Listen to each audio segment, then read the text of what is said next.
In a quiet village by the river, a man named Kofi arrived. He was tall, strong, and had eyes that seemed to hold deep secrets. No one knew where he came from, but his charm and wisdom quickly made him popular among the villagers. Women admired him and men respected him. But there was something different about him, something no one could quite put their finger on. Kofi never spoke about where he came from, nor did he ever swim in the river. When asked about his homeland, he would smile and change the subject. The villagers, enchanted by his presence, never pressed him too hard. Soon, Kofi met a beautiful woman named Adjoa. She was kind, intelligent, and deeply caring. It wasn't long before they fell in love. When Kofi asked for her hand in marriage, the whole village celebrated. Everyone believed he was the perfect husband. But with time, Adjoa began to notice strange things. Unlike other men in the village, Kofi never bathed in the river. He always found excuses to wash in private. At night, he seemed restless, as if haunted by something unseen. His body would sometimes feel strangely warm, even when the night was cold. One night, Adjoa woke up and found Kofi missing from their bed. There, under the silver light of the moon, she saw Kofi kneeling by the water, whispering in a language she didn't understand. His skin shimmered as if covered in thin, dark scales. The sight sent chills down her spine. She gasped softly and backed away, returning to bed before he noticed her presence. As days passed, Adjoa's suspicions grew. She had seen him stand by the river, his feet never touching the earth, always in his sandals, even when no one was around. And when the sun reached its peak in the sky, he seemed to vanish from sight. While the others worked under its rays, Kofi would disappear into the shadows, hiding away from the warmth of the day. She couldn't ignore how his skin remained pale, untouched by the sun's glow, despite all the days they had spent in the village. But it was his hands that troubled her the most. They were always warm, unnaturally so, as if they held an inner heat that couldn't be quenched. What really began to unsettle her were the nights. Kofi's sleep was anything but peaceful. At first, she thought it was just the stress of the village's growing unrest, but she began to hear his soft murmurs in the dark, words half-formed and unintelligible. His body would twitch and jerk in his sleep, as though something was trying to pull him from the world of dreams into something darker. There was something about Kofi, something she couldn't put her finger on, something that gnawed at the edges of her mind. One evening, as she walked past the healer's hut, she overheard a conversation that would make her blood run cold. The healer, an old woman known for her knowledge of spirituality, was speaking to a visitor, her voice low and urgent. "There are creatures," the healer whispered, "beings that can take the form of humans, but they are not of this world. They are ancient, powerful, and dangerous. You cannot trust them, for they hide their true nature beneath a facade of flesh."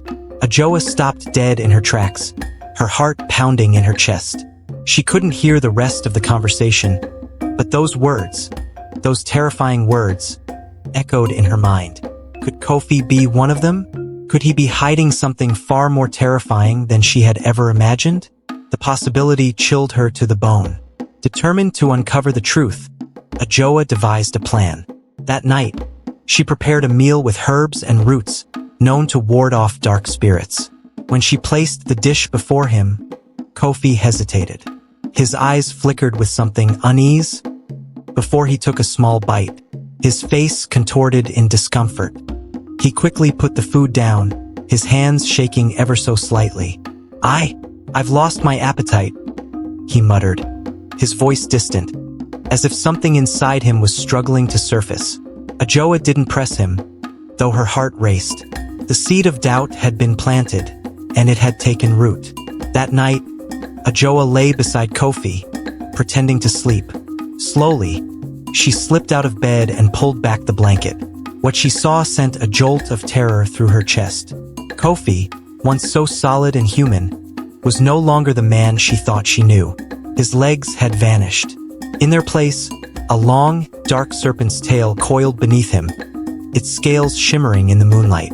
The tail twisted and writhed, moving in rhythm with Kofi's quiet, uneven breaths. Adjoa's heart stopped. She wanted to scream, to flee, but her body was paralyzed with fear. The creature before her, this was no man. This was something ancient, something monstrous, and it was lying beside her as if it had always belonged there. The next morning, Adjoa confronted Kofi. Her voice barely a whisper. She demanded, "Who are you? What are you?" At first, Kofi remained silent, his eyes darkening with something that might have been shame or regret. Then, with a heavy sigh, he spoke. "I was born with a curse," he admitted. "By day, I am a man, but by night, my true form returns. I am neither fully human nor fully beast. This is why I have always been careful." Adjoa's breath caught in her throat. Her mind was struggling to process what he was saying. Kofi looked away. "I was afraid," he continued. "Afraid that, if you knew the truth, you would leave me.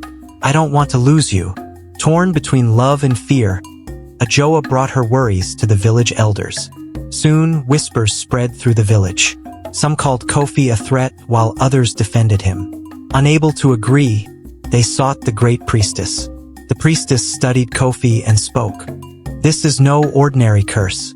It was placed upon his ancestors long ago. The only way to break it is through true love. Love that sees beyond the physical. Love that understands the soul." The village held its breath. Adjoa stood before Kofi, her heart racing. Could she love him despite knowing his dark secret? Tears welled in her eyes as she finally spoke. "I love you, no matter what, not because of how you look, but because of who you are." The moment those words left her lips, a bright light surrounded Kofi. He collapsed, his body glowing. The long, dark tail disappeared, replaced by human legs. The curse had been broken. The village rejoiced, but for Adjoa and Kofi, this was only the beginning. Love had freed him, but now they had to navigate a future built on truth, trust, and the knowledge of what they had overcome together.